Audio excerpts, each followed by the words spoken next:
Kumusta ang tubig?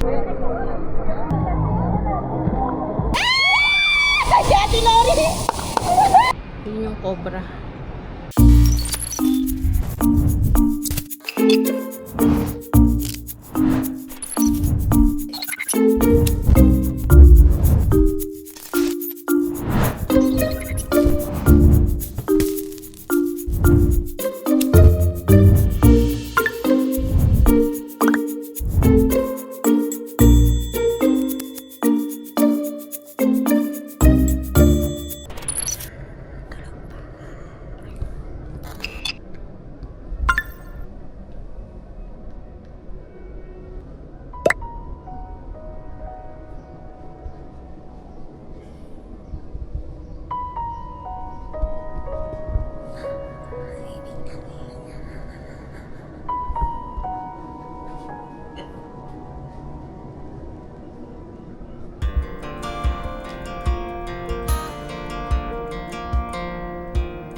That girl is a runner. She was born to get away. Hear that two-tone humming, headed out to the highway. I should have seen it coming through the years left in the dust. But after all the lessons learned, it would end the both of us. There's a first for everything, like a hand holding mine. Now I'm left here with the pain 7 kasi dyan. from her. I love you 7 to 10. Though it hurts to watch my whole world become the woman she would be. The thing that I forgot would set her free. Te, videoan mo nga ako, te. Taught her how to leave. Ako naglalakad. Maglakad. Sige. Sexy.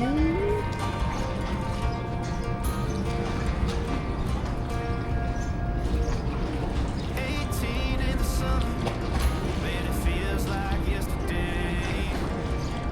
When she was looking out that window on the bus to second grade. The first step she'd ever take. The first cut from heartbreak. Ikaw din. Ay, ikaw din. Sige, picture lang kita.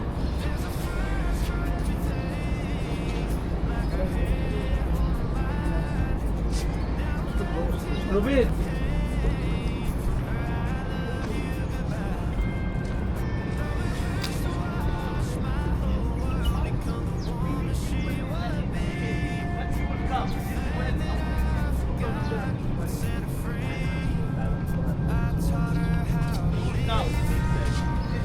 When you come, you will sit in bed.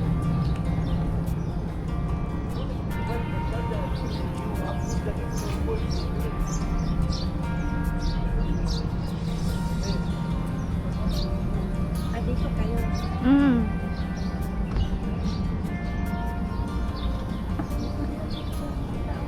Sige, te.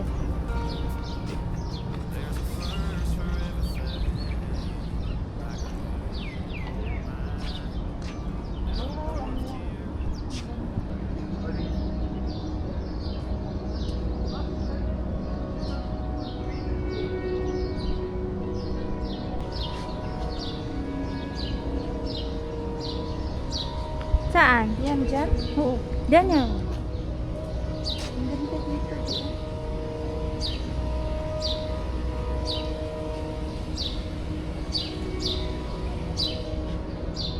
Amazing!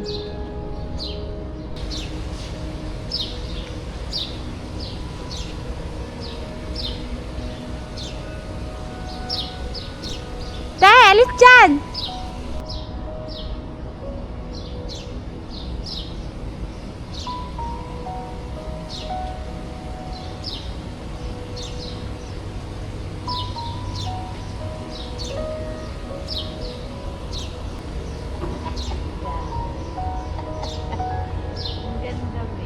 Te, tara na, uwi na tayo.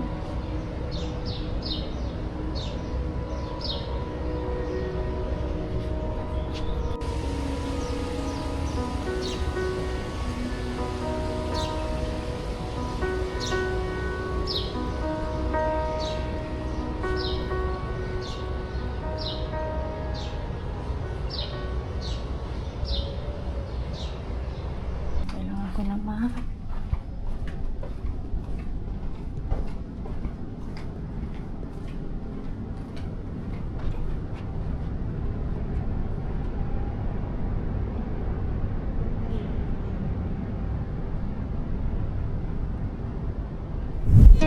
Hello, hello! Good morning po sa inyong lahat. Welcome back to SL Nepal. And kagabi, hindi ko na kayo na-i-update. Napagod at nakatulog na din after namin maglaro. So anyway, ayun, bago kami, yung mga kasama ko is bumaba na sila para mag-swimming. Time check muna tayo.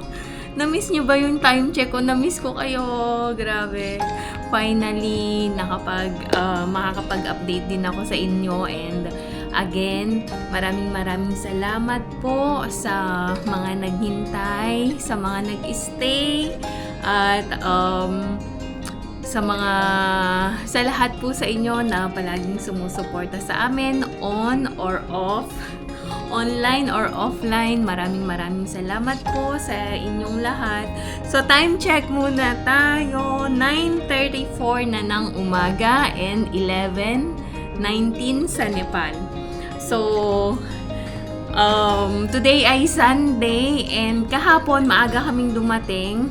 So bali may pasok kami pero nag half day lang. So allowed naman siya. Pero may pasok kami mamaya. Supposed to be off kami today. Pero papasukan namin yung kahapon naming duty. So ayun. Chika-chikahan lang muna tayo bago ako bumaba para mag-swimming. Pero alam niyo yung weather dito sa UAE, sobrang init na. Ilang degree ba? Walang ano eh. Mga nasa 40 kami ngayon, 40 degree. And yun, gusto ko lang kayong i-update muna sa mga naging kaganapan this past few months. And ang dami nangyari. Pero pero sa akin dito wala, kasi the usual lang talaga, bahay, trabaho, and ayun lang. May mga happenings man, ngayon lang din ito na lumabas kaming magkakaibigan para mag-unwind, weekend staycation dito sa hotel. Dito lang din sa Al Ain, Radisson Blu yung name. Ayan, kita ba? Ayan, so ayan ang ating view over there, yung kagabing pinakita ko. Ito yung view namin sa hotel. Tapos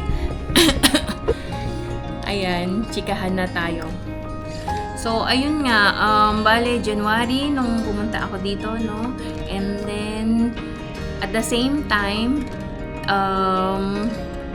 pumunta din yung mga biyanan ko, as in, doon na sila nag-stay sa Kathmandu.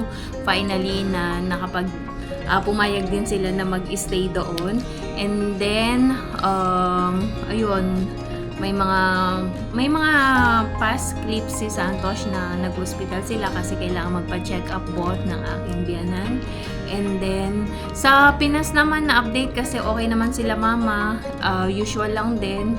And wala silang masyadong kaganapan doon, pero every time natawag naman ako sa kanila. And then after noon, March, April, nagpe-prepare si Champ for SEE exam nila. So,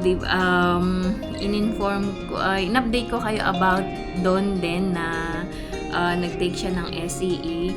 And maraming salamat sa prayers nyo. Maraming salamat po sa inyong lahat kasi nakapasa siya sa kanyang SEE. So, late man po ang aking pasasalamat, pero at least, ang tawag doon, it's better late than never, kumbaga. Pero maraming salamat po sa prayers nyo para sa aming pamilya, na kahit hindi kami nakakapag-update sa inyo is talagang may mga message po ako natatanggap. Maraming salamat din po sa inyo palagi.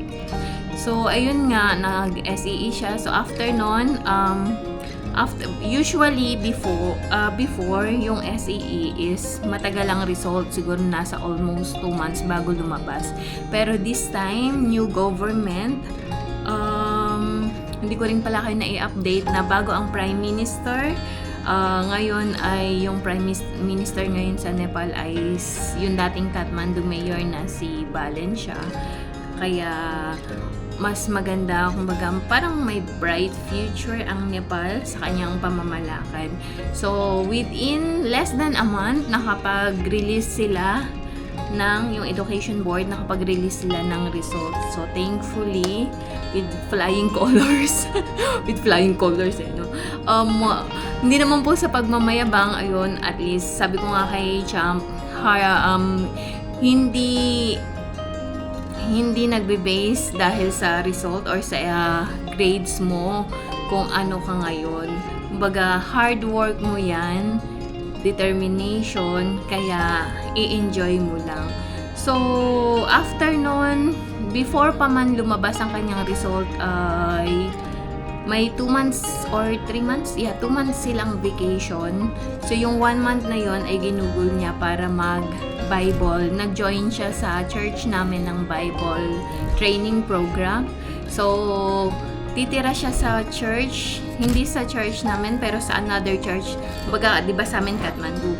So, dun siya sa Lalitpur, nag-training, malayo sa amin.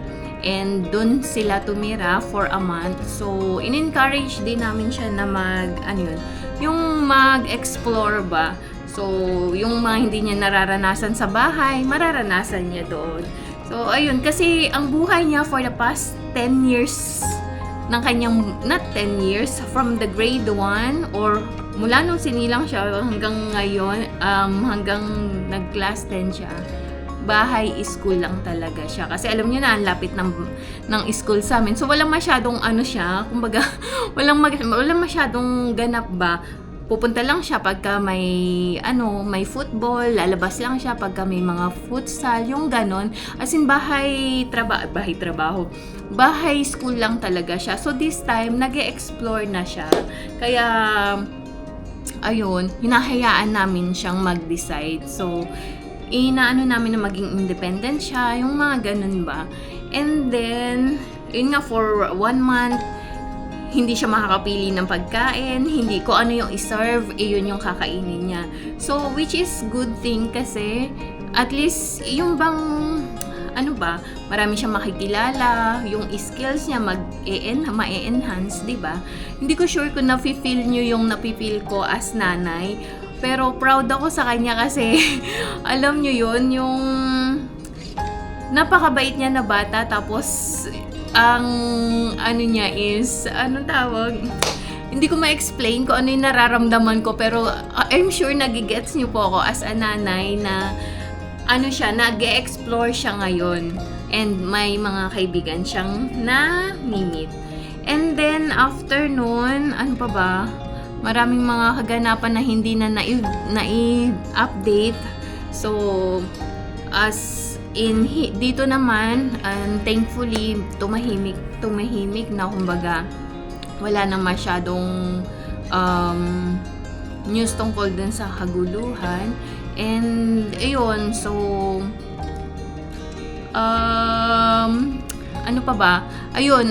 so, nakapasa siya. And hinayaan namin siyang pumili ng kanyang college kung saan niya gustong mag-aral. Nag-suggest ako sa kanya kung saan niya gusto, pero siya pa rin yung final say kung saan niya. So, may napili siyang school and direct, namili siya ng school, direct na siyang wala ng entrance exam, nag-enroll na siya. So, sa pag-enroll, hindi na siya sinamahan ni Santos, as in siya na lang mag-isa yung nag-enroll na kanyang sarili. So, ayun, ganon. Ganon na ang aming setup for now. Nag-update, tawag lang ako sa kanila every time na bago ako pumasok, message ako kay Santos, and pag uwi ko sa bahay, tawag naman ako sa kanila hanggang sa matulog na yun. So, ganun ang routine ko for the past few months dito sa UAE. Walang masyadong lang masyadong kaganapan talaga. As in, ngayon lang. So, kaya pasensya na po kung hindi talaga ako nakakapag-update sa inyo. And, ayun, kahit sa Facebook, hindi rin ako masyadong nakakapag-post. Kasi, ayun, wala, as in, sa 10 hours na duty namin, sobrang busy sa trabaho. And, after nun, sa bahay, may mga gawain bahay ka pa. And then, may mga responsibilidad ka din. Kaya, ganun ang buhay OFW ko dito ngayon. And, ayun, so far, okay naman. And, ayun, so, okay naman. So far, so good. And, ano ba sasabihin ko? Nawala na eh. So, yun lang muna ang ating chikahan, ang aking update sa inyo. Kay Santosh, ano ba sa kanya? Nakuha niya ng kanyang, alam niyo, after 2 years, saan niya pa nakuha yung kanyang driving license. Meron lang siya yung papel, pero ngayon, nakuha niya na yung kanyang card na license. So, bababa na ako kasi nag-iintay na ang aking mga friend at kami ay mag-check out na din today kasi papasok pa ako sa duty. Kami sa duty actually. And konting swimming lang kasi sobrang init. It's not that takot kaming mangitim, pero alam niyo yung sikat ng araw kasi is masakit sa balat pagka mga ganitong oras. Kaya dito may rule sila, dito sa UAE may hindi allowed magtrabaho outside, especially mga construction worker or yung mga nagtatrabaho along the road, na bawal magtrabaho from 12 in the afternoon na until 3 ng hapon kasi yun yung katirikan ng araw na as in sobrang init. Kaya ayun. So ayun, maya naman ulit at pakita ko sa inyo ang aming happenings dito today morning bago kami umuwi at mag-check out. See you mamaya sa baba sa swimming pool.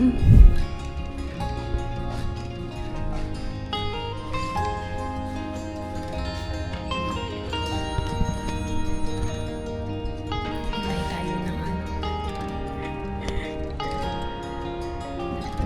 Ayan.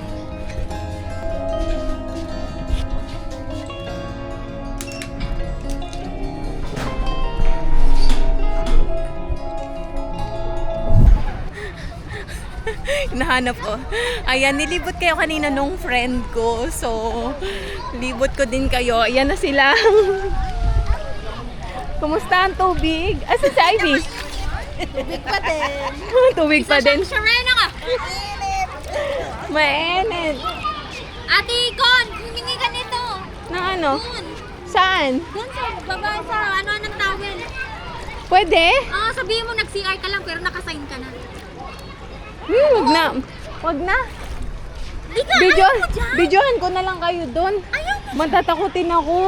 Diyan oh. Sabi ko ako na lang mag-video. Baka si mamaya. Ha? Ay, walang kapartner si Lori. Wala si ate. Wala, ayaw niya. Ayaw niya. Eh, dalawahan yun, no? Ano sasabihin? Ayun na siya.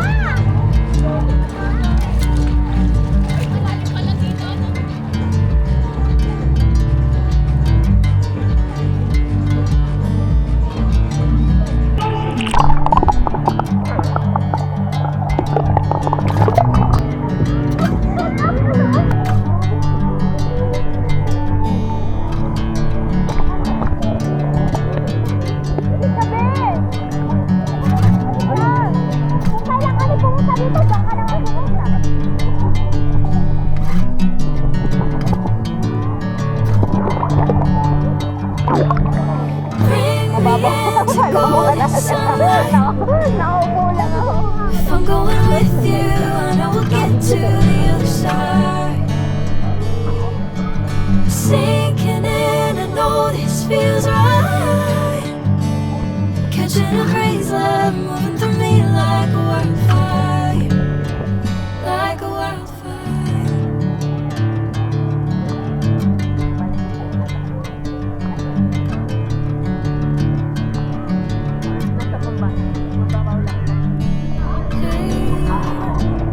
Never the same. Whenever you're calling my name, I'm taking my sweet time. Hey,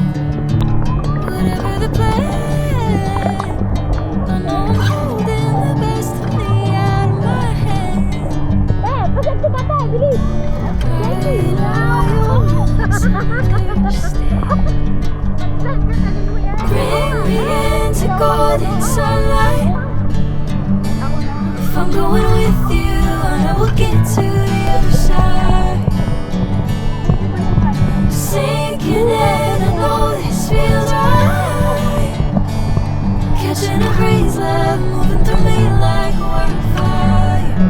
Like a wildfire. Open na nga. Tara na. Una natin to. Tapos doon na oh. Mauna ka dun, ikaw ang hawak ko. Baka mabitawan ko.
Ay, sila na.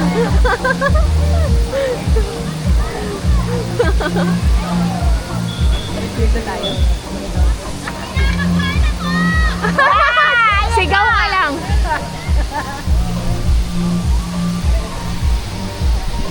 Lumigaw ka lang!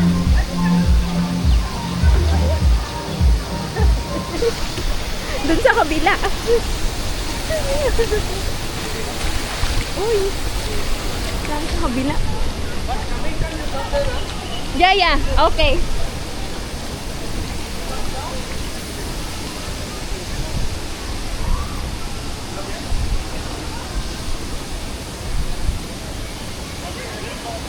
Ang init.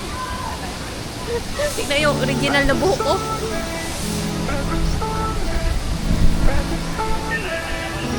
Ayan na sila.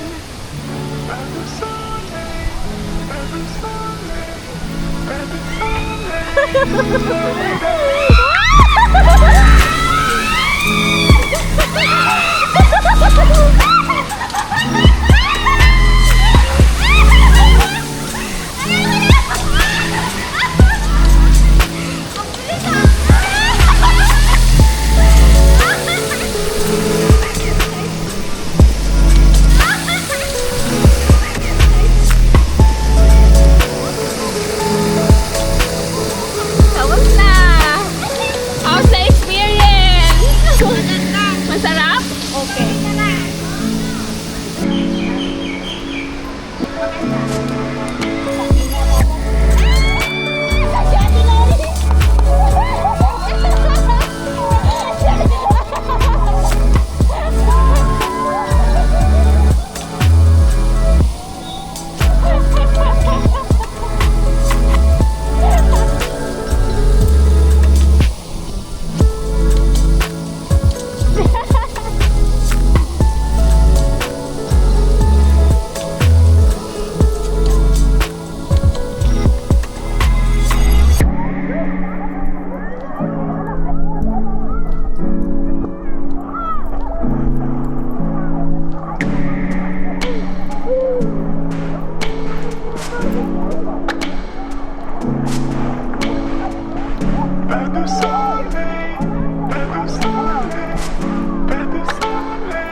me see it clear.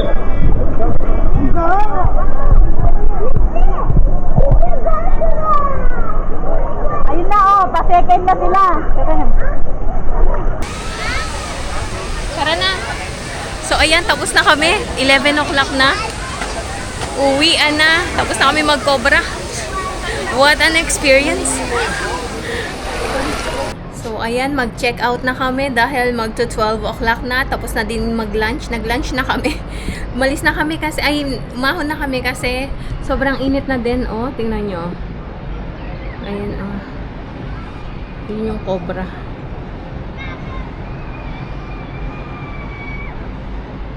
Sobrang init, grabe. Okay, nakapag-refresh na tayo. So, ayan, balikan ko na lang kayo ulit mamaya.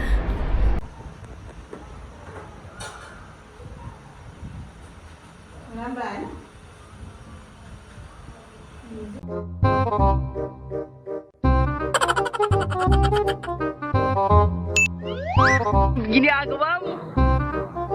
If you like this video, please consider subscribing to our YouTube channel, SL Nepal. Thank you for watching. Have a nice day.